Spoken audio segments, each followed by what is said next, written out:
Welcome to another episode of Conversations with Coleman. My guest today is Josh Hammer. Josh is an American political commentator, attorney, and columnist. He serves as the senior editor-at-large at Newsweek, where he hosts The Josh Hammer Show. In this episode, we talk about his new book, Israel and Civilization. Josh and I have a lot of agreements about Israel, but this conversation focused mainly on our disagreements, in particular on the special status of Judaism as a set of religious beliefs and on the ethics of religious intermarriage. So without further ado, Josh Hammer.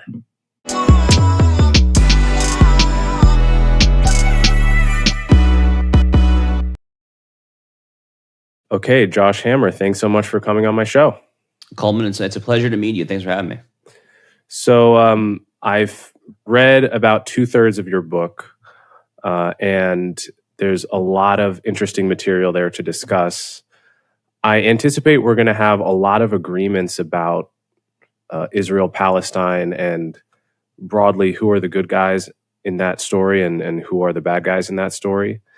And then there's a lot of other topics where I anticipate we're going to have some interesting disagreements, like on the role of religion in history, the role of religion and reason in morality, and some of the broader philosophical claims and kind of background that you're coming from, as opposed to where I'm coming from. So I'm excited to talk about all those topics. But before we do, can you give my listeners a sense of who are you, where are you from, and what's the story that led you to write a book about not just about Israel, but about what Israel should mean to the West?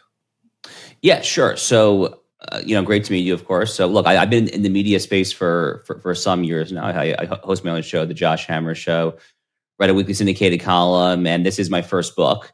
My personal story, Coleman, as someone who grew up in a very secular Jewish setting and has become more observant, more religious, and kind of a longer trajectory. It didn't happen overnight, but call it over the last 10 years, give or take.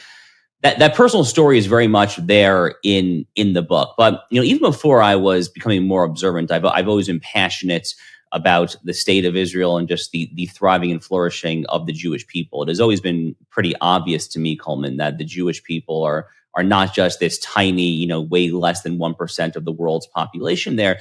But when you accept the notion that a massive majority of the world subscribes to some sort of monotheistic religion there, I mean, it just should be obvious that this tiny smidgen of the globe, the Jewish people, they gave monotheism to the world there, and that the fate, therefore, of that original nation should have some greater bearing than this tiny statistical minority might otherwise entail. But the state of Israel, obviously itself, being under constant assault, but ultimately it was not, Coleman, October 7th itself. It was not the horrific pogrom on that day that encouraged me to write this book. It was really the world's reaction to that pogrom. It was really just looking around what I saw in the week or two, the month after October 7th, 2023. Full disclosure, I actually was planning on writing a totally different book. I had a book proposal ready to go, and I saw the world's reaction to October 7th, and my agent said to me, you might want to consider writing about this, because like so many other Jews, so many other defenders of the West, I was just so shocked and horrified at what I saw. So that's kind of what led ultimately to changing course and to writing this book, which, as you properly note, is not merely kind of a a blue and white Magen David, Star of David kind of style of Hasbara, of a pro-Israel book. It certainly includes elements of that for sure, but the book really is fundamentally a defense of the Jewish people, of the original children of Israel, of Judaism, of monotheism, and ultimately really of the Bible as well there. So, it all germinated, though, Coleman, from the reaction that I saw to October 7th. The world had an opportunity there to see this barbaric 7th century Islamist death cult attack on this tiny nation and see that as a proxy for the assault on the West that it was. And they had a very stark moral opportunity that they could have seized and taken advantage of. They failed to do so. And it was really just the shock and dismay at that I think galvanized me to ultimately write this. Yeah. Okay, so I guess let's start there. You already mentioned a bit about the importance of monotheism as a concept for you, and the significance of the fact that Judaism is, to my knowledge, the world's first monotheism, certainly the one that survived and birthed Christianity and Islam by turns.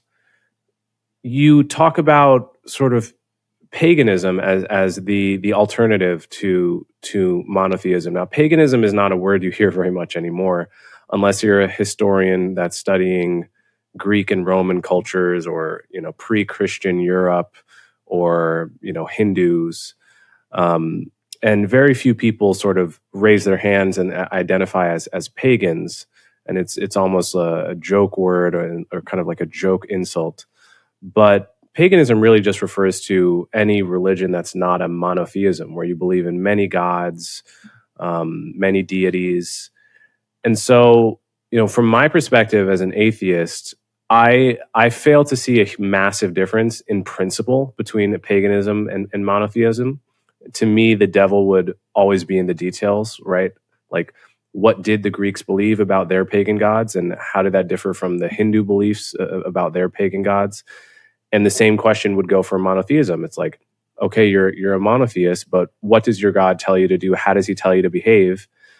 And that's where I'm going to judge the value of the religion, not whether it's a multi-god system or a single god system. So why do you see a principal difference, if you do, between paganism and monotheism? Well, I think that the more interesting way to go about discussing this, we could talk about kind of abstract differences between monotheism and paganism, but to me, the more interesting part of the conversation is what is actually entailed in the monotheistic scripture in the Bible, and what does it actually say? How is it actually sculpted? The way that what we now refer to as the West, as it was formed, and how it was conceived, and how it has developed in subsequent millennia. So there's so many examples, obviously, but to kind of just start with kind of some low hanging fruit here. I argue in the book that one of the very first verses in the entire Bible, literally the 27th verse, Genesis chapter 1, verse 27, the divine image imperative, which kind of emblematic of monotheism, right? This is the famous exhortation that God made man in his image, male and female, he created them. Coleman, in some of the earlier chapters of the book, I argue that this is really the singular underlining moral imperative for all of Western civilization. And I'm also a lawyer. I didn't mention that in kind of my brief intro to your viewers, but the law shapes a lot of how I think. I clerk for a federal appeals judge. I'm a huge a huge lover of America and a student of American history. And to kind of just give one example here as to Genesis 1:27, I think how it relates to the American story, and maybe kind of to what you're getting at as well. I oftentimes do a little bit of a thought experiment there. So Thomas Jefferson, writing the Declaration in 1776, famously says, "We hold these truths to be self-evident, that all men are created equal, that they are endowed by their Creator with certain inalienable rights, right to life, liberty, and pursuit of happiness." And he was, of course, largely copying, not entirely, but he was largely kind of imitating John Locke from the Second Treatise over in England about a century prior. But the thought experiment, Coleman, is essentially as follows. I asked myself, is this actually self-evident to every single person all throughout the world? For instance, if you are a goat herder in the mountains of Afghanistan, is it true that you could kind of just close your eyes and kind of just say, oh, wow, it really is self-evident that all men are created equal. They are endowed by the Creator with certain inalienable rights. And I think that the intellectually honest person has to answer that no, it is not self-evident for every people in every context, every situation all throughout the world. Rather, the reason that it struck very smart men like Locke and Jefferson as self-evident is because they were thinking and writing in a certain milieu, in a certain cultural context there. And to me, that's all ultimately downstream of certain biblical claims, such as Genesis 1:27, this assertion that we are all made in the image of the divine. It follows that if we are all made in God's image, then we all have a spark of the divine. We absolutely all have some inherent moral worth, some inherent dignity. And ultimately, I think you could probably take that even further and say that Genesis 1:27 is really kind of the ultimate undergird for the Equal Protection Clause in the 14th Amendment there. It's really kind of the ultimate reason among others, of course, that we are in such good position to kind of fight back against modern wokeism, modern so-called DEI, and all sorts of other divisive ideologies that would seek to divide us on things, anything other than our equal moral worth in the eyes of our Creator. So, that would just be one example there of kind of a specific claim in the Scripture that I think is just overwhelmingly powerful and has truly, undeniably shaped the course of human history there. How about private property rights? Private property rights are all throughout the Bible. Anyone claiming to be a socialist and a Marxist and a religious Jew or a religious Christian, I genuinely do not understand how you can possibly reconcile that. I mean, there are literally multiple of the 10 commandments that affirm private property rights. Thou shalt not steal, thou shalt not covet there. There are literally entire treatises of the Talmud, of the Oral Torah, dedicated to explicating the laws of private property there.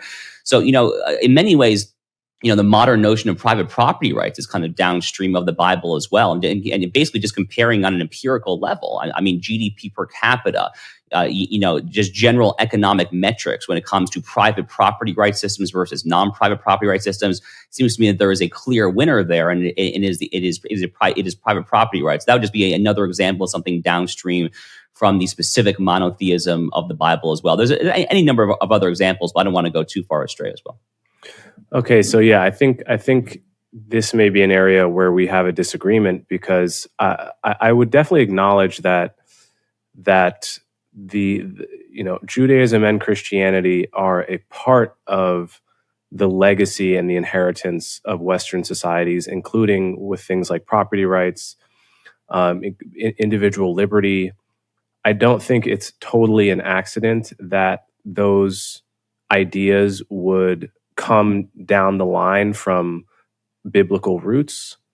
At the same time, I really think there's a lot of other influences that don't come from the Bible that account for that. At the same time, I think the founding fathers existed at the high point of the Enlightenment, which took aspects of Christianity, rejected others, took aspects of the Old Testament, and added, frankly, new ideas about reason and individualism that allowed for the first time a group of people to write a constitution that, for instance, had strict separation of church and state.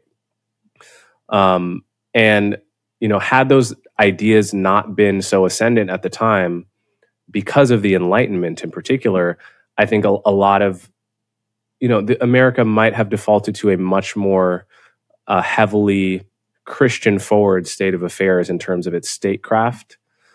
At the same time, you see societies around the world that don't have Christian roots, whether it's Japan or South Korea, which have pretty strong property rights and have gotten there through other routes. And then you have the countries where Islam is ascendant, which would share many of the aspects of the Judeo-Christian creation story, and yet have gone in totally different directions. And so, from my point of view, it looks like there's kind of a bath of ideas where Christianity, the Judeo-Christian inheritance is like one element, but it has to be mixed in the soup with the European Enlightenment and with other ideas in order to get America and the modern West. Yeah. So look, a lot to respond to there for sure. Look, I am a fan, to be sure, of various non-Jewish or non-Christian thinkers. I happen to be a big fan of Aristotle, actually. So one of my side projects, Coleman, I mentioned my legal background. One of my side projects for the past 5 years has been explicating a somewhat bespoke take on the question of constitutional interpretation. I call it common good originalism. It's a slight twist on originalism. It's neither here nor there for present purposes. But one of the ways that I like to explain my approach there is it's actually very heavy on the Aristotelian phraseology of a telos, of having a teleology there. I actually quote Aristotle, kind of in my seminal essay on that topic a lot, actually. So look, there's any number of pagan, shall we say, influences that have had tremendous positive impact on civilization there. And I at a fundamental level, I don't even necessarily reject the Straussian conception of Western civilization as being forged out of the crucible of both reason and revelation, of being forged out of the crucible of both Athens and Jerusalem. Rather, my claim is that I think the Revelation and the Bible has tended to get the short shrift. So to kind of give like a very clumsy analogy, modern post-World War II American conservatism has often been conceived of as this fusionism is the term between libertarianism or laissez-faire economics and moral or social traditionalism. So the same way that I think a lot of social conservatives feel that they've gone the short end of this bargain, so too do I think that Revelation has tended to get the short end of this bargain. And the American founders are very interesting because you're right, they were extremely well read, but if you go back and you actually look, and various people have actually tried to empirically deduce this, if you look at the books that the colonists were most frequently reading and talking about, that sermons in churches, the original colonies were most talking about, I think a lot of contemporary students would be forgiven for thinking that they were most frequently reading John Locke's Second Treatise, books like that. It really actually was the Bible that, above all, that was the most frequently cited and discussed work around that time there. And another couple of examples there. I mean, the Liberty Bell in Philadelphia, famously has the verse of Leviticus there. Leviticus chapter 25, thou shalt proclaim liberty throughout the land and to all the inhabitants thereof. Thomas Jefferson, who himself was not exactly a theologically orthodox Christian, even Jefferson wanted the great national seal of the United States actually to be Moses and the Israelites parting the Red Sea. So, this kind of biblical phraseology and symbols are really just all throughout the American story as well. But yeah, of course. Every country is going to have its own unique story there. You mentioned South Korea as one example. South Korea is actually a very Christian country this day. I'm not entirely sure at exactly what point they decide to have the extremely strong private property rights protection they have there. Japan is interesting because Japan is definitely not a primarily Christian country. Did their system of private property rights really kind of only come into place after they kind of opened themselves out to Western style influence? Probably, but neither here nor there, perhaps for present purposes. But look, the point is, I think that I absolutely agree with your implicit point that a lot of other influences are important there. I think you and I do have a pretty profound disagreement on the issue of so-called separation of church and state. I'm going to warn you in advance, you're probably not going to like parts of the final chapter of my book where I talk about this at great length, actually. Mm-hmm. I happen to think that so-called separation of church and state is actually a historical, legal misnomer. I say this as an Orthodox Jew, by the way. Neither here nor there for present purposes. But I agree with you certainly that the American founding was an intellectual medley, that they were not simply trying to transpose the Bible into the U.S. Constitution. But I do think that it probably was the plurality or predominant influence, probably more so than anything else. Right. So there's a section of your book where you talk about where morality comes from, and you're quite hard on the idea that it could come from science, because science deals with the realms of facts and explanations for why things happen the way they do in the physical world, but not with how you should live your life, not with questions of good and evil. And faith obviously does. So, my question there is, as an atheist, as someone that I don't believe that I know for sure what who created or how the world was created, but I think science gives us probably the best provisional answers. And I find it hard to believe that any particular faith tradition happens to have the revealed truth. And, to me, all religions, they don't look the same in their consequences, but they do look pretty much the same in terms of how likely they are to be the true story of the universe. And yet, I still find it. I find it easy to believe that there is such a thing as right and there's such a thing as wrong. And rather than be grounded in scripture, I find my sense of right and wrong to be grounded in broadly what promotes human flourishing and what doesn't. And there can be lots of disagreement about that question. People can be wrong about it, but I don't find it at all difficult to motivate that space of morality without a God giving me permission to do that. So, Coleman, you're a very smart person. I've been a fan of you for many years. It's great. It's really great to be on your show. I mean, you are clearly capable of doing logical reasoning in a sophisticated manner. There, unfortunately, a lot of people who don't start, I think, with a principled starting position of, as it says in Leviticus, I am the Lord your God. You shall be holy because I am holy. Those who are not starting off at a starting point like that, there can tend to go off the rails a little bit when it comes to just trying to kind of think in the abstract about what is the good, what is the bad, what is human flourishing. I mean, the book Israel and Civilization opens with my visit to Treblinka there in Poland, the second deadliest of all the Nazi death camps after Auschwitz-Birkenau. And, there's not a whole lot left of the Treblinka death camp, because what happened was when the Soviets started invading from the Eastern Front, the Nazis, unlike Hamas, who literally live streamed their war crimes, the Nazis at least had the dignity to try to cover it up. So there's not a whole lot left, actually, of the infrastructure at Treblinka, but there are the remnants of the railroad tracks from the Warsaw Ghetto, which is about an hour and a half drive to the southwest of Treblinka. And, in some ways, German quote unquote reason, when it comes to kind of German doctrines such as the doctrine of Lebensraum, if I'm pronouncing that correctly, this notion that there are certain just so grotesquely inferior races to the Aryan race, the master race, that the only logical cause, ends up being euthanasia or extermination. That was their logical conclusion of what they thought promoted reason or human flourishing, which again strikes me and strikes you as the quintessence of evil. And it is obviously the quintessence of evil. I guess the only question that I would say, though, is on what objective criteria can you or I definitively say that this is actually evil there? And unless there is at least some sort of recourse to something other than our own subjective morality, which has tended to change a lot there. I mean, just to give another example there, we were talking about paganism a little bit earlier. So, one of the most recent portions of the Torah, one of the most recent parsha, the recent parsha that we just read in synagogues about a week ago or so, is a very famous parsha called Parsha Kodeshim, where there are very, very famous lines in here, such as the famous exhortation that you shall treat your stranger as your own fellow. There, that's in this parsha. And among the exhortations in this particular Torah portion is there are multiple references to Malach. Malach was a pagan god around the time that the Bible was codified thousands and thousands of years ago there. These pagan societies would literally engage in child sacrifice there.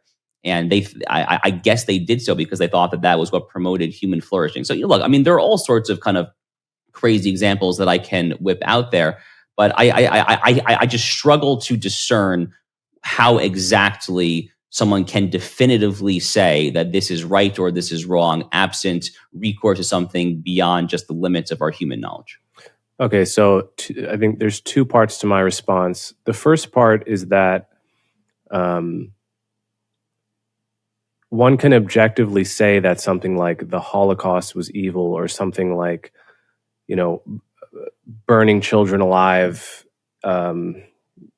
as human sacrifice is evil, because we know that that physical pain with no silver lining is a bad thing. If the word bad means anything, just burning everyone alive for no discernible purpose is evil, right? And so insofar as there actually isn't a God that wants us to sacrifice those children, all we're doing is causing harm to the child and to their family, with no discernible upside. Now, you could say, without religion, how do I know that that's not just my opinion? Well, I think, first of all, I think I could make a pretty good case based on what we know about how humans suffer and how humans, based on human nature, really, right? Like we know all humans are attached to their children, pretty much, except for people that are broken, essentially. And we know that severing the bond between a mother and a child causes both immense suffering. We don't have to pretend we don't know this. We don't have to pretend we need a religion to tell us this. And so to do that with no with no discernible upside, I think you can say that's evil without religion. But then the second part of my response would be, you could easily turn that argument against religious people to ask just like, where do you get anti-slavery from the Bible, right?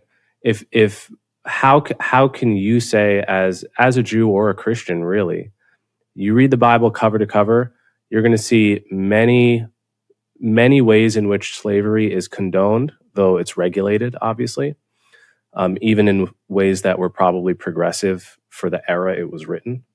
But you just can't get an argument that slavery is everywhere and always a bad thing from the Bible or the Quran. So I would turn that back on a religious person, on you in this case, like, where do you get the immorality of slavery if not by a reasoned critique or even a reasoned, like, clever rereading of certain passages? No, so fantastic question. Look, so I hesitate, Coleman, to kind of go full scale biblical apologia mode. That's not necessarily my claim to fame or anything like that there. But I guess I'll attempt to do the best I can here. So look, the best reading, and look, I can't really speak frankly to the New Testament. That's not my holy book. That's kind of beyond the confines of my area of expertise. But the Hebrew Bible is, and especially the 5 books of Moses, what we call the Torah, was given at a very specific time for a very specific nation. This is a key point there. That was given at a certain time in a given context, the same way that the U.S. Constitution was codified at a specific time for a specific context there. But even accepting that premise there, and again, this is actually really explicated in the Talmud, in the oral Torah, much more so than the actual written Torah. There are all sorts of rules about manumission, about freeing slaves there, and the rabbis of the Talmud, slaves in the biblical era were given the opportunity to free themselves every 7 years, I believe was the number, from their slave holders. They actually had the opportunity, if they were happy, to stay. And the rabbis of the Talmud look extremely harshly on slaves who choose to stay, because they recognize that the ideal, obviously, is human freedom, and that you should not be there in bondage and servitude for any longer. So, as you accurately note, the Bible, the Talmud, and so forth, there was actually very, shall we say, progressive, a word that I don't typically use every day, but very progressive, even for its era when it comes to this particular issue there. But even kind of fast forwarding a little bit there and taking it to closer to modern times, the whole 19th century antebellum slavery debate there. Look, you look at some of the most famous abolitionists. And just for context, Coleman, I'm born on Abraham Lincoln's birthday. He's my hero of all heroes in American history. I quote him on a seemingly daily basis, it seems there. You look at a lot of the great abolitionists there in the lead up to the Civil War. I'm not going to say that every single person, obviously, was motivated by their intense faith, especially their intense Christian faith. That would be a remarkably over-inclusive statement, and I wouldn't be justified in saying it. But a very, very strong percentage of the leading abolitionists in the, call it, decade and a half, 2 decades leading the Civil War, were motivated not in spite of, but due to their Christian faith. Abraham Lincoln himself actually was probably the most biblically literate statesman in American history. I mean, his second inaugural address, this pithy inaugural address, which he gives just about a month and a half before he's tragically assassinated, it's literally 700 words. I mean, it's an op-ed, but it's considered to be perhaps the greatest political speech in American history. Almost every line has a biblical reference in there. He's referencing the Old Testament, the New Testament there. He was really, really, really clinging to his faith above all.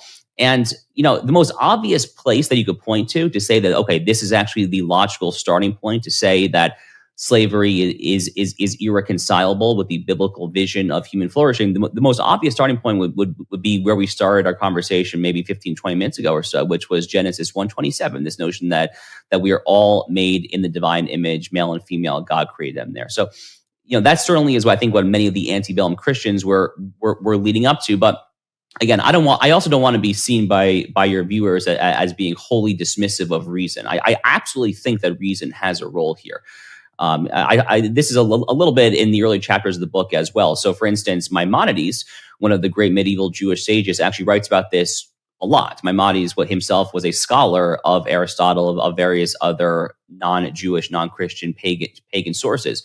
And Maimonides essentially argues that using reason as an analytical tool is wholly appropriate when it comes to secondary or tertiary reasoning. The whole point, Coleman, and this is kind of my point of talking about the horrors of Treblinka or Moloch and child sacrifice. To me, you have to have a starting place, and then from there, once you have an exogenous worldview, a worldview that has been formed by exogenous forces, then reason can be absolutely wholly appropriate there when it comes to logical deducements about secondary, tertiary conclusions there. But I guess where I struggle still is then just having it kind of as your principled starting place. Right. So a few things. One, I think I do view the Christianity's force in the slavery debate as differently than you in the following sense. In the 19th century, in the lead up to the Civil War, I think it's fair to say over 95% of Americans were Christian, if not 99%, something close to it. So obviously, Christians were on both sides of that issue. The difference was that if you go back and look at the minutes of Congress when they would debate the morality of slavery pretty frequently in the decades leading up to the Civil War, the Southerners that were pro-slavery would simply devastate the Northerners with quote after quote after quote from the Old Testament and the New Testament, with the example of the Apostle Paul telling a runaway slave to go back to his master, with the fairly devastating argument from a Christian point of view that Jesus would have encountered many, many slaves in his area of the Roman Empire during his lifetime, and there's no record in the Bible of him just saying the simple sentence "slavery is wrong," right? When he was he had no compunction being extremely controversial in his moral views at the time, which is ultimately what got him killed. And so the truth is that the Southerners had the better argument from a point of view of biblical scripture, and certainly Northerners that became abolitionists. Christianity was the only moral language in town.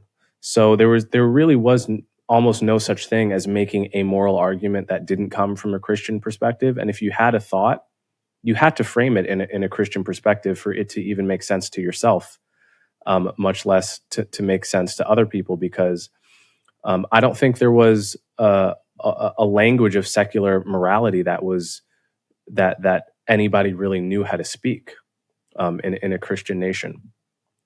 So, to me, I view this partly through the lens of the following thought experiment.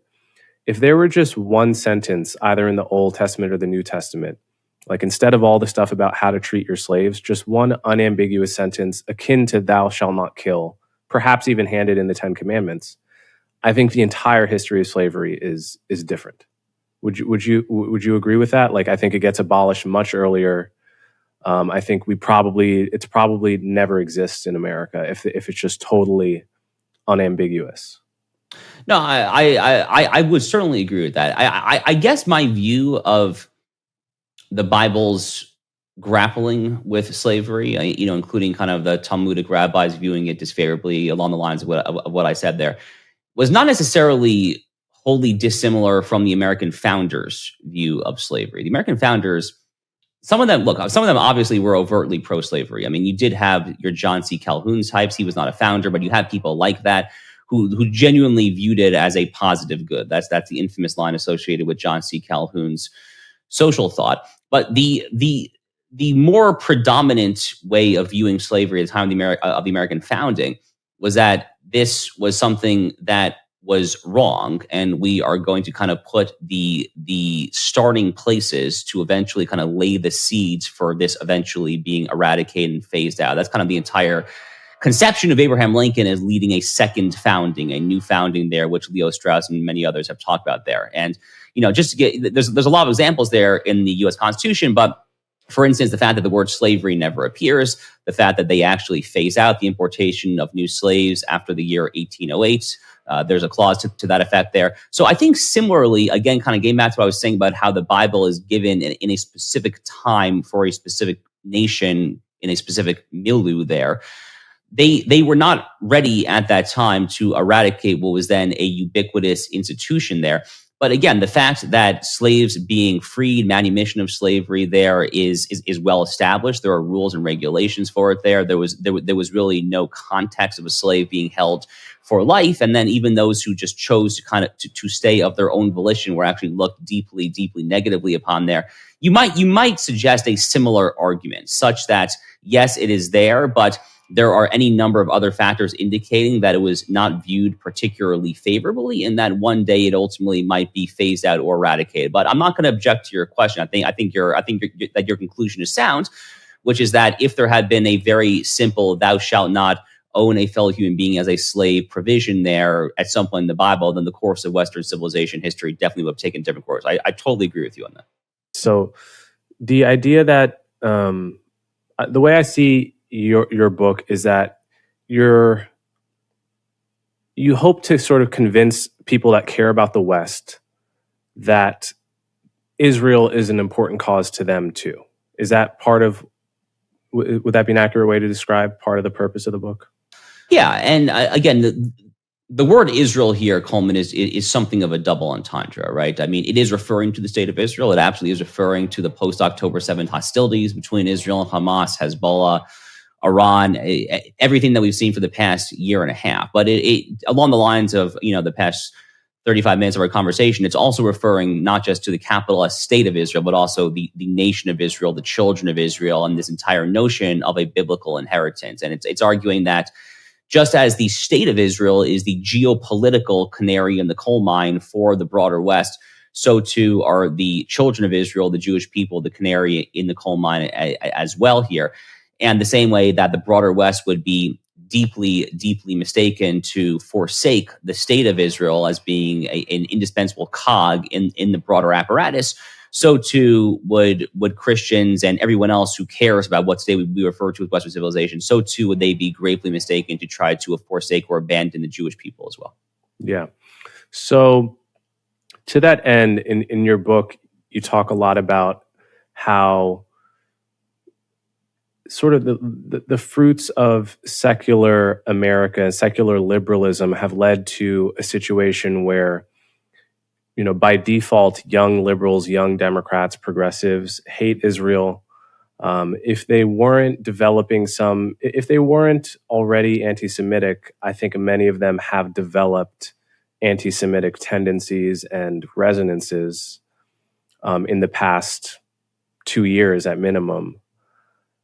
And one solution to this, you say, is a kind of like a Christian revival, which you hope will retie the bond between a Christian society and its Judeo-Christian roots. Is that accurate?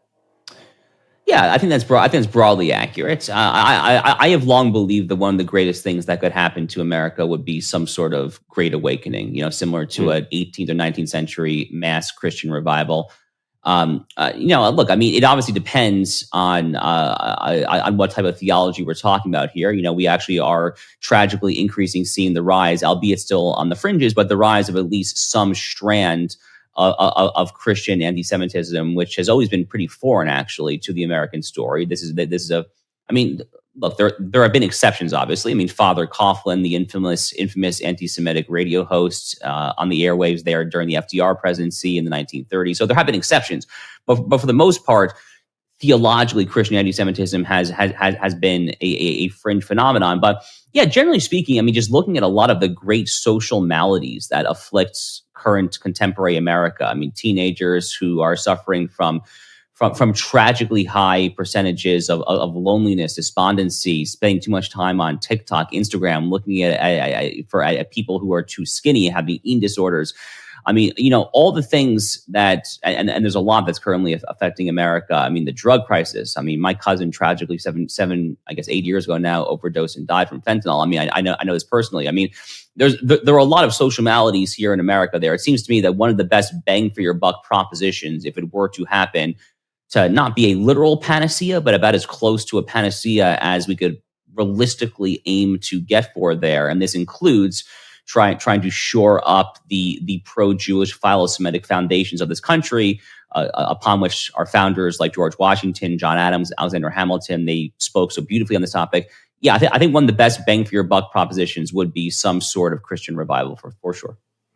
Yeah, so I agree about the problem. I definitely agree that intersectionality and wokeness has led to a type of anti-Semitism that, whether or not it's the intention is anti-Semitic, the result clearly is, right. Like the result is a totally out of proportion focus on Israel, increasingly a focus on just Jewish presence and Jewish overrepresentation in various fields, a kind of paranoid, borderline schizophrenic obsession with pointing out every time you see a Jew, and anywhere in society or in a leadership position. Like this is, I see it on Twitter, I see it on YouTube and so forth.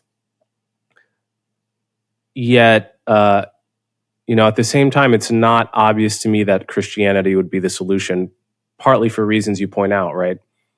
This gets at something that's a bit of a puzzle, and I don't think I've ever thought about, which is, why did American Christianity never go all in on anti-Semitism, where European Christianity for 1,000 years could not get enough of anti-Semitic beliefs between, the Jews are drinking the blood of Christian children, which Candace Owens believes and propagates now, to just the pogroms all over Eastern Europe, Christian societies, to the Inquisition, to the general allegation that the Jews killed our prophet, the Jews killed Christ. Why did all that stuff live so deeply in European Christianity, but not American Christianity? Excellent question. I actually was just asked this on a recent show as well. That was the first time I was asked it, so this is not only the second time I've been asked it.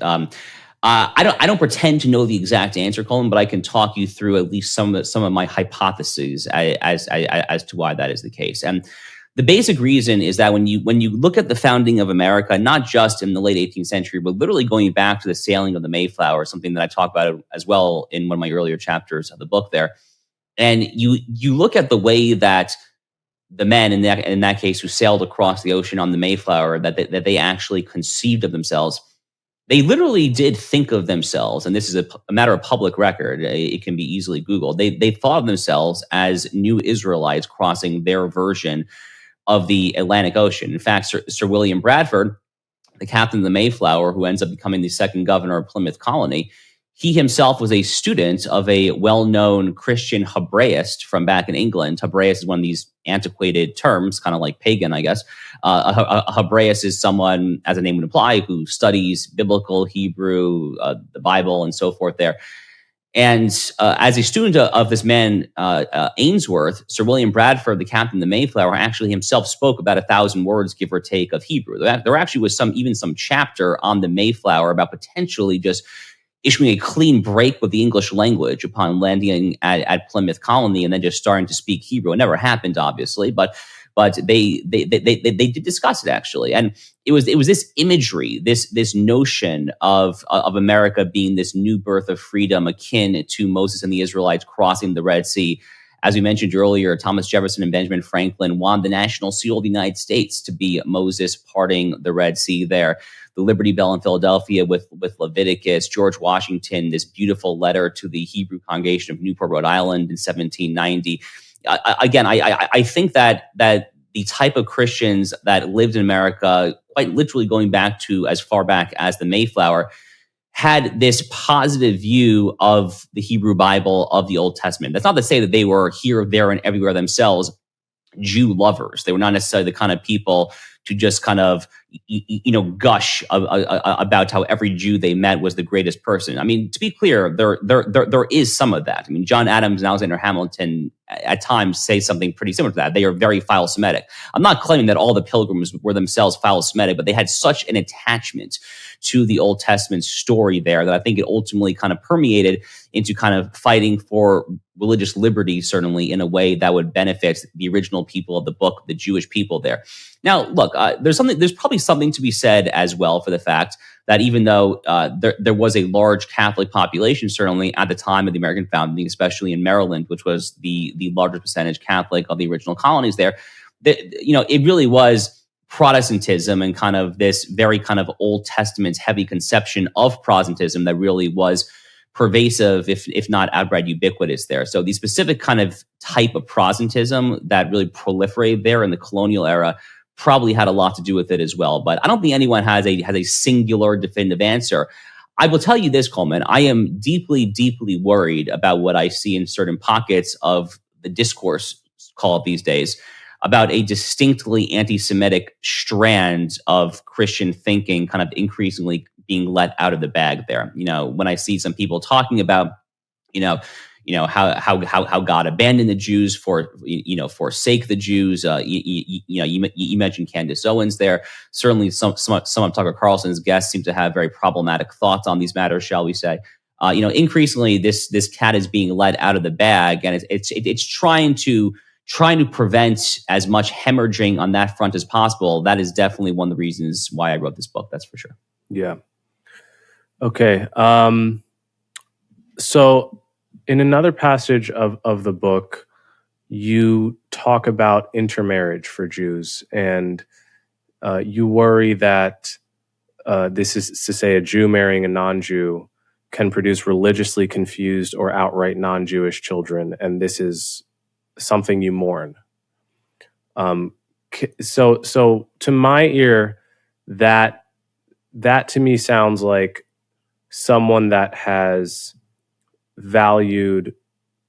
chosen to value membership of the tribe and norms of a tribe greater than an individual's freedom to fall in love and not freedom rather, but an individual's choice to marry someone across religion.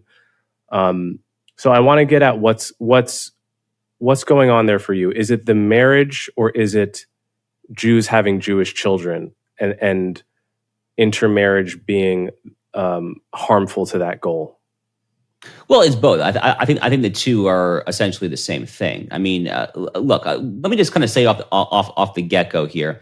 I think one of the greatest lies of kind of modern post-World War II liberalism in both its left and right-leaning strands, is this notion that, e pluribus unum, that of equality, of egalitarianism. I think one of the greatest lies is that modern equality and egalitarianism necessarily negates the tribal nature of humanity. But I fundamentally reject that. I mean, I can believe two things at the same time. I can believe that human beings are in many ways inherently tribal, that tribalism is simply inherent to the human condition and has been since time immemorial. And on the other hand, I can absolutely also believe in the genuine equal morality and dignity of all mankind, with, again, my leading citation to that being Genesis 1, chapter 27 there. So Jews, like I think a lot of other people, are tribal, and this has a very long strand in Jewish thinking. Literally, the opening of one of the most famous Talmudic tractates called Pirkei Avot.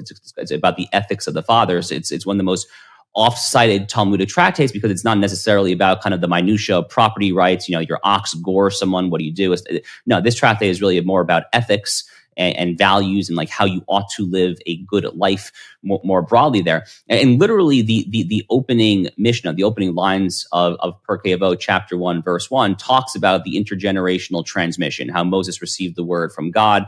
Moses gave it to Joshua, to the elders, and on there. So this notion of an intergenerational transmission of ideas, customs, worldview, way of life is bedrock to how the Jewish people think of themselves. But I think it's also bedrock to how any tribe or nation ought to think of itself as well. So I'm a big fan of Edmund Burke, for instance, the late 18th century British statesman. Burke famously describes the entire idea of a nation as being this intergenerational compact between the dead, the living, and the yet unborn. To me, that seems to be saying the exact same thing, for instance, as Perke evoked chapter 1, verse 1 there. So, thinking about Jews and the question of intermarriage, it seems to me to be very simple, that if you actually think that Judaism, that the Hebrew Bible and all that flows from that has very important things to teach the world, then you want to strengthen and fortify the Jewish people. And the easiest way to do that is yes, to marry fellow Jews and to raise Jewish children there. And I've seen this in my own life. I've seen so many examples, of people who have, a mother or father of different religions. There. It sometimes works out. I have friends for whom it has worked out. I can absolutely vouch for that on a personal level and some of my friendships. But certainly the best bang for your buck proposition, if you're trying to better secure the Jewish future, the future of the original people of the book, is this launching off point to the broader biblical inheritance there. It seems to me that marrying your fellow Jews and having Jewish children is the easiest and best way to do that. So if you're Jewish and you marry a non-Jew, but you raise your kids as Jews and you do all the traditions, what's wrong with that in your book? Well, look, we could talk about literal halakha, like Jewish law here. So, under Jewish law, you are Jewish for one of two reasons. One is your mother is Jewish, or two is that you have a legitimate conversion under Jewish law. So if you convert the kids. Well, look, if it's a Jewish mother and a non-Jewish father. Yeah, so look, so the latter is an easier example, right? So I have personal friends. I have numerous personal friends who grew up with a Jewish mother and a non-Jewish, typically Christian father, and they actually have grown up to be very, very strong Jews, strong supporters of Israel, strong Jewish identity, and so forth. There. So look, every situation like this is going to be necessarily a little bit over-inclusive. As a potential remedy, Coleman. I'm just saying that the best bang for your buck proposition there, if you're trying to maximize the chances of having this succeeding generation of Jews be, one, halakhic, like actual Jews under Jewish law, and then two, be proud Jews who have a Jewish education, who have who are steeped in Jewish culture, who value the traditions, the weekly Sabbath, and so forth there. The best proposition is to have an authentically Jewish home and for Jews to marry fellow Jews. So the assumption there is that your choice of a marriage partner should, above all, prioritize Jewish values as opposed to, say, who you fall in love with as an individual and want to raise a family with. Right? I think that's a fine. I'm not going to object to that. Yeah, look, I think that the notion of choosing your spouse because this is the one person absent any kind of constraints, any sorts of unchosen obligation of choosing a spouse solely and exclusively because this is the person that you want to spend the rest of your life with. Your right, one life. That is not the Jewish way of dating at all. Actually, in fact, if you look at many very religious Jews, Black Hat Jews, Haredi Jews, they will oftentimes get engaged to one another within weeks, literal weeks. So, within 2, 3, 4 dates there, at that point, the contract is sealed there. That's not how my wife and I did it. I'm not going to pretend like that's how we did it. That is essentially how my very religious brother-in-law over in Israel did it there. But the idea here is that you want to lock in the values and what you care about over the mid to long term. And then, things such as love in kind of a Hallmark card sort of the sense there, kind of this kind of, burning kind of physical desire, that sort of stuff is secondary or tertiary, and then we'll come after that. So I just went to a while ago, Passover Seder with a family that is Jewish father, non-Jewish mother, Jewish kids, and converted Jewish kids. And I have to say, I don't see anything in principle wrong with it, even if you have a goal of maintaining your Jewish identity and making sure, as this particular person does, that his kids are Jewish, his kids learn Jewish values and that their Jewish identity is important to them.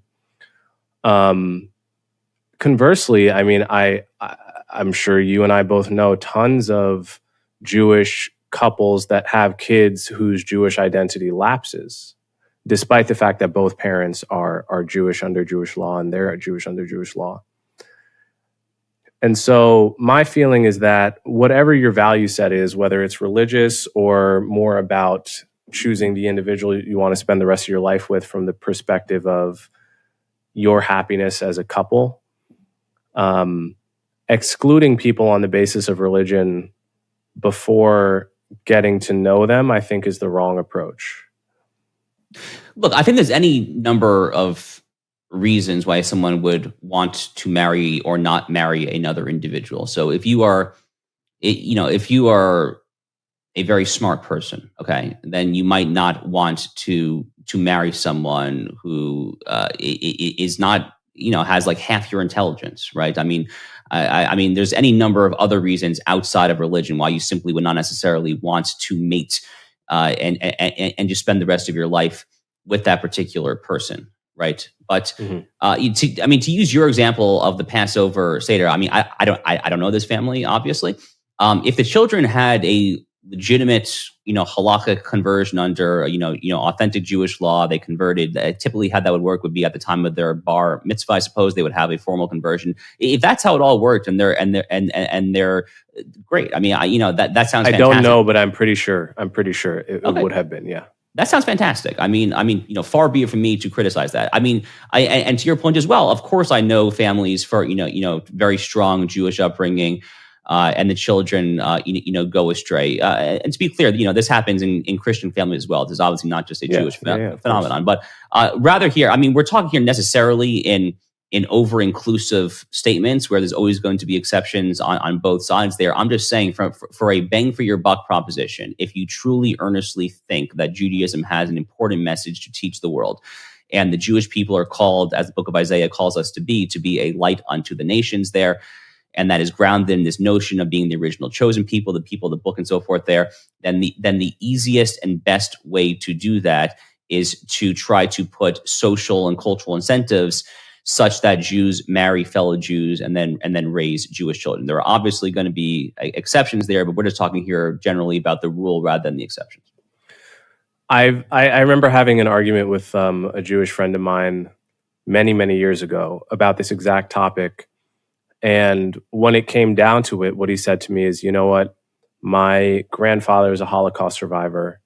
And the notion that the line of Jewish identity would end with me and my kids is too much of an insult to my ancestors. And that's what it was about for him, especially considering how many people have tried to get rid of us. The notion that we might dwindle ourselves as a result of intermarriage is too much to bear. And I thought I understood that. It's also, it's not, I don't think it's how I would make my choices irregardless, but do you think anything like that is partly motivating your psychology here, or is it really the reason you just gave? So that your friend, it would probably be the more typical reason that most American Jews would give as to why they choose to, at least non-Orthodox American. I don't know if your friend is Orthodox, but like that to be clear, I was raised super Reform secular, so I am not besmirching necessarily all non. But that is the typical answer that I think most non-Orthodox American Jews who marry fellow Jews is probably something along those lines there. That's not the way that I would answer the question, but I frankly don't much care necessarily how you answer the question as long as you get let's not call it the right answer, but the answer that I think is best of the available options there. Now, I do say in the book, Coleman, I'm critical of kind of this overemphasis on the Holocaust. Now, the Holocaust is one of the unique tragedies in human history. I mean, here, I'll show your viewers. I have here, this is literally on my desk at all times. This is a rock from the crematorium at Auschwitz. So it's right here on my desk. I keep it next to me every single day. I say it in the book, just to kind of remind me about who I am. So I think about the Holocaust at some point, probably every single day of my life. And I think that most Jews in America today probably do. But you can overdo it frankly, with the Holocaust. And when your strongest claim to your fellow Jews, your friends, your congregants, your children, and so forth, when your strongest claim is that we are compelled to do this, that we have to go to synagogue, we have to have a Shabbat dinner or a Passover Seder or whatever, simply because our ancestors would be livid us. I'm not entirely sure that that's the best or the most compelling reason to do so there. If you are an impressionable child and you're kind of inclined to be inquisitive and maybe challenge assumptions and ask questions there, as I was, as you probably were too, if I had to guess when you were a kid, a parent saying to you that you have to do this because Hitler killed 6 million Jews, maybe not the most compelling answer. I think a better answer in terms of trying to kind of motivate your children to be the inheritors of this tradition, to take kind of the torch of generations past it. To me, the better answer, or at least the more compelling answer, is to say that, no, we're doing this because we actually have something important to teach the world there. And this, again, gets back to the entire thing that we started on when it comes to the Bible, monotheism, the imperative of being a light unto the nations as the original people of the book, and so forth. But wouldn't an inquisitive child also question that rationale on many bases? I mean, I think you said earlier, you think a lot of faith traditions have something important to contribute to the world. So might not an inquisitive child also wonder, okay, so then is religious intermarriage in general wrong? Are you arguing every religious person should stick within their faith with who they marry, or is it specific to Judaism? Most of my pious Christian friends, Protestant or Catholic, I think would probably say that, an evangelical Protestant should probably marry an evangelical Protestant, that a traditionalist Catholic should probably marry a traditionalist Catholic there. But there is there is a noted distinction here between Judaism and Christianity here. They're not quite exactly the same thing in any number of respects, but even holding theology aside, there's a key difference here, which is that Christianity is a universalist faith. That is the creed of Christianity. That is John 3:16. I mean, this notion that if you accept Jesus as your Lord and Savior, then you are a Christian. That's not how Judaism works. Judaism is not a universalist creed. It is certainly not an evangelizing faith. Mm-hmm.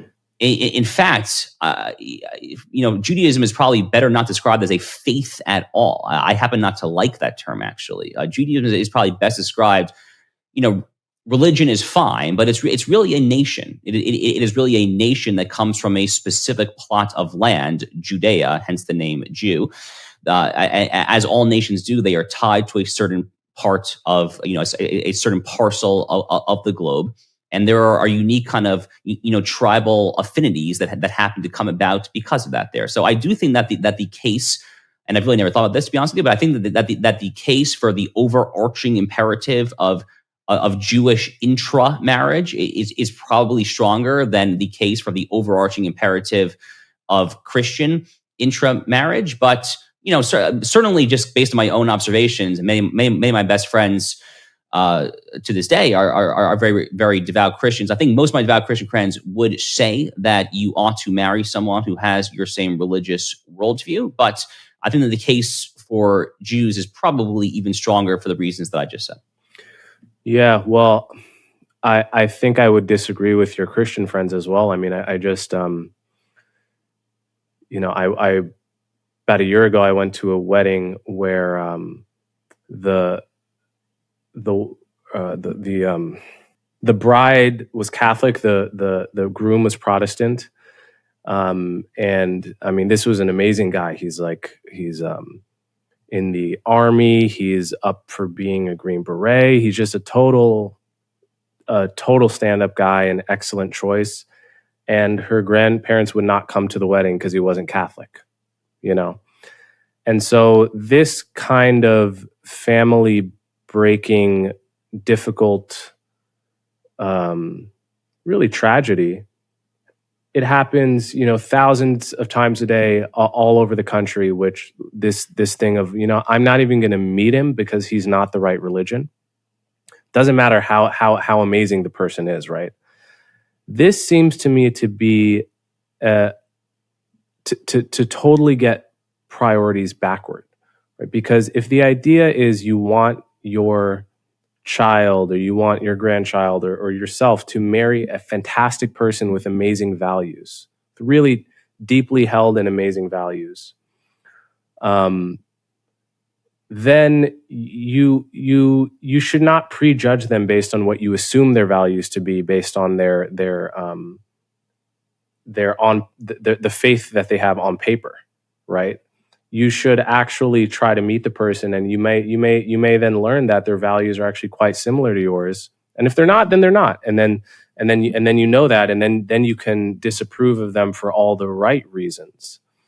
But to me, the amount of suffering between families that has been caused by the just prejudiced disapproval of a mate based on essentially the exact concerns you're voicing, is really troublesome to me, and is why I find it difficult to put myself in your mindset. Well, you're saying you're talking here about meeting people for whom you share values and for whom they might be good values. To me, that's kind of circular reasoning, actually, because if you know what values you stand for, and if you are a Jew who believes in the claims that I believe to be true that Judaism brings to the world, then you ought to look for someone who shares your values, which in this particular case means someone who believes in Judaism. So let me give you an example from your book. In your book, you talk about how Judaism really, invented, if not dispersed, if not invented, the golden rule: don't do unto others what you would not have others do unto you. Do to your neighbor what you would want your neighbor to do to you, and so forth. Right. So you talk about this as a distinctly Jewish value, but the truth is this is in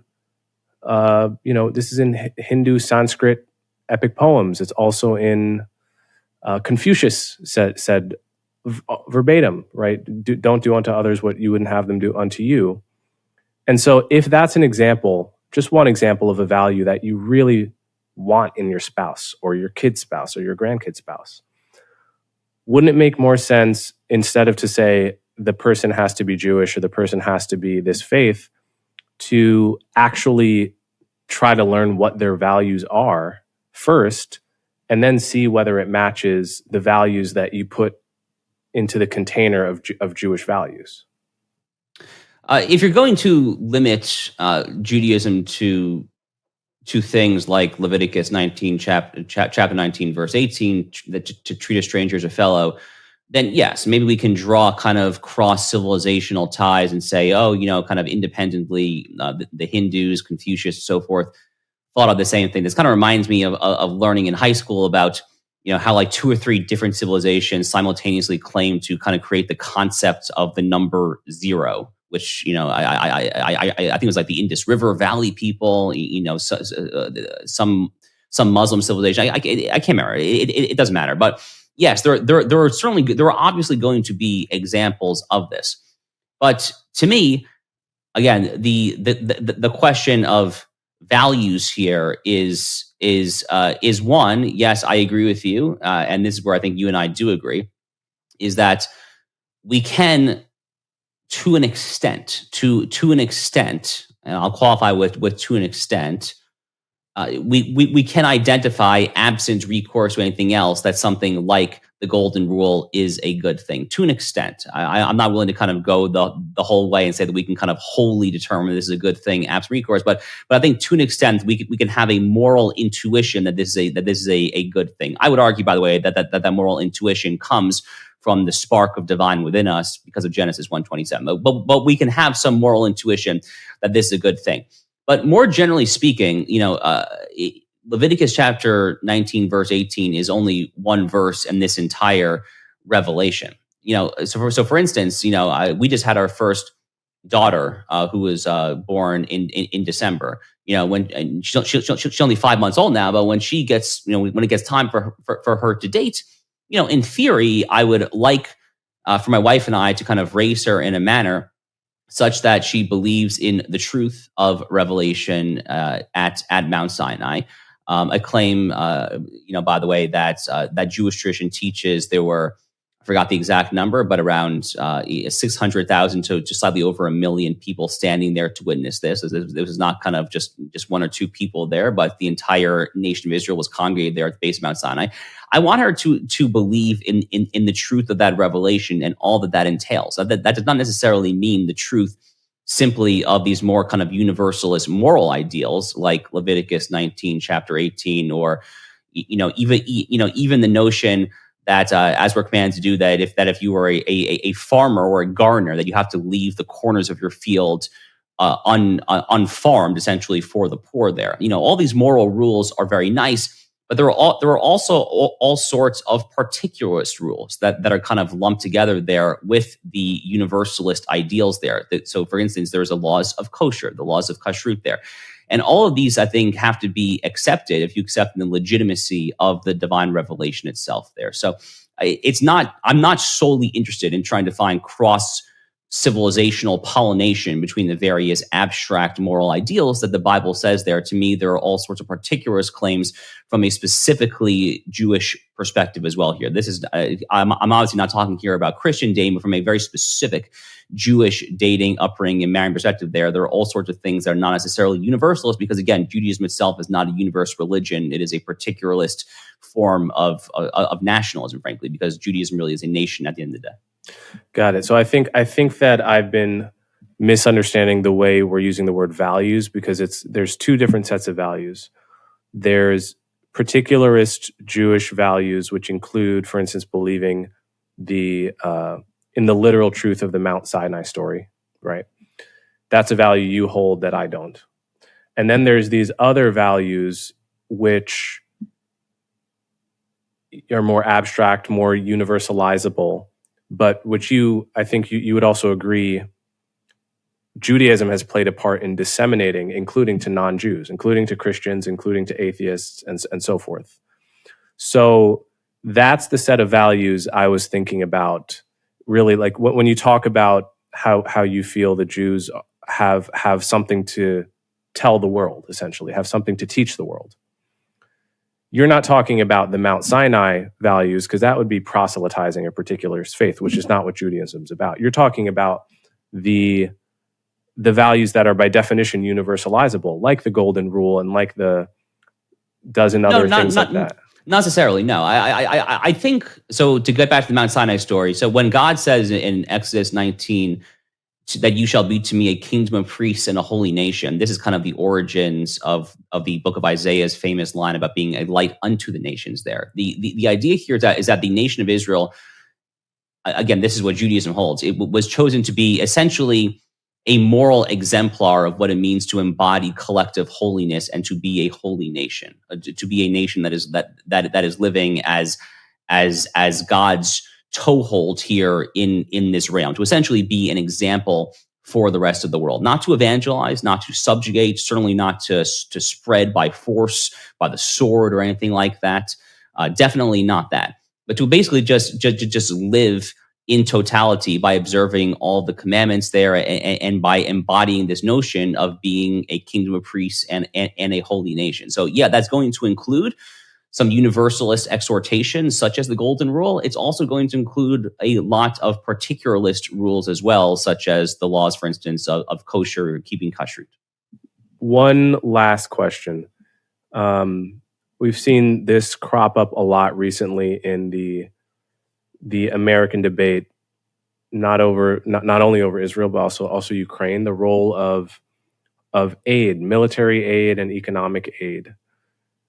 Do you think that America should still be giving economic/military aid, you can distinguish between those two, to Israel? Or do you think the critics of our spending on Israel at this point are right? Okay, so a couple of things there. So one is the specifically economic aid portion was phased out in the 1990s, but military aid has persisted. And military aid is, Israel is one of, if not the largest receiver of U.S. military aid. So Coleman, for a very, very long time, this is becoming an increasingly popular argument. For over a decade now, I've been making the argument, and it was very, very unpopular when I was making it over 10 years ago, that the US-Israel aid alliance should unwind, that it ultimately should end. Now, I'm not saying cut off the spigot tomorrow. I think that's a bad idea in the middle of a war, for instance, not just for Israel, but what message does that send from the United States to all of our other allies there? But over the mid to long term, I would absolutely like to see a plan to unwind this foreign aid arrangement. The foreign aid ends up being, to me, something of a mutual bear hug where both sides don't really know how to extricate themselves. But I'm not sure, frankly, that either side ends up benefiting from this. To be clear, Americans benefit a lot from joint U.S.-Israeli investments and collaboration when it comes to trying to procure the most advanced forms of missile defense, everything from Iron Dome to Arrow 3, and the Jewish space lasers to try to make Marjorie Taylor Greene happy, right? I mean, like all this stuff is awesome. Like it's totally awesome, but I'm not sure that you need to go all in this multi-billion-dollar aid decennial boondoggle in order to do it there. So let me just kind of elaborate briefly from a specifically American perspective, Coleman. This aid, which under the 2016 Memorandum of Understanding that Barack Obama signed, ends up being about $3.8 billion annually. That aid to Israel, it doesn't stay there. I mean, Israel essentially has to spend a massive percentage, well over 90% of that aid back in the United States. And that ends up essentially becoming something of a corporate slush fund, a cross-subsidization of Boeing and Northrop Grumman. So it's really the defense contractors who end up being the biggest beneficiaries of the U.S. aid to Israel, which makes sense because when you look at when this aid bill gets renegotiated every 10 years, it's usually the defense industry lobbyists that are the largest proponents of it there. So from a kind of Tea Party era crony capitalism perspective, as well as just a good old-fashioned kind of fiscal conservative perspective as an American, I don't particularly love it. Perhaps even most pernicious, though, I think that this aid ends up really undermining Zionism itself because, people like Barack Obama, Joe Biden, not particularly pro-Israel presidents, they actually love the U.S. aid to Israel because it emboldens people like Joe Biden to act as he acted after October 7th and to basically threaten to withhold aid to Israel, to stop weapon shipments unless don't go into Rafah, don't go into this city, don't go into this precinct. You can't do this, you can't do that there. It basically allows you to dictate all sorts of XYZ military minutia that, frankly, the United States would never do for any other country there. And all this has the effect of undermining Zionism, which is the claim that the Jews control their own destiny in their own ancestral and biblical homeland there. So I think from both an American and an Israeli perspective, I think that this ultimately does more harm than good. Actually, it was just this past week that I saw Prime Minister Netanyahu for the first time talking about possibly extricating extricating Israel from American military aid. It was the first time I've ever heard Netanyahu say that. We'll see what happens, but I think that this is starting to become increasingly a common opinion, and in my opinion, it's something that really ought to happen at some point. Yeah, my worry is that if that does happen, Hamas, Iran, Hezbollah are all going to be throwing parties celebrating the fact that from their perspective, the strategy of terror has worked, right? Their whole thesis is that if we make it uncomfortable enough, if we kill enough Jews, eventually they'll go back somewhere, right? It doesn't make any sense, and it doesn't take into account that Israeli Jews have nowhere to go, which I think is perhaps the biggest miscalculation on the part of Israel's enemies in the region. But I would hate the idea that as a result of October 7th, as a result of slaughtering civilians, a knock-on consequence of that is Hamas gets what it wants, which is the severing of American Israel financially, militarily, as the first step to yada, yada, yada.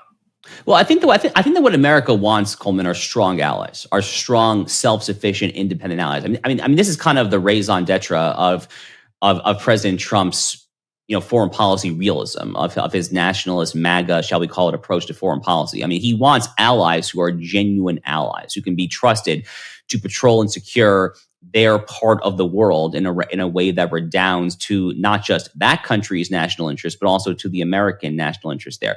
I think the failed model of alliance, and Trump has also gone at this when he criticizes Europe for not meeting their NATO required 2% of GDP on military spending monetary threshold. I think the failed model of alliance is not really an independent alliance at all, but essentially that of a far-flung province or a satrapy. This notion that America kind of has, this vassal state and we're controlling it there. That's certainly not how President Trump thinks of foreign policy. And personally, as a foreign policy realist myself, as someone who values strong, independent nation states, that's certainly not how I think of foreign policy. And I think it's probably not how Israel should think of it either. Yeah.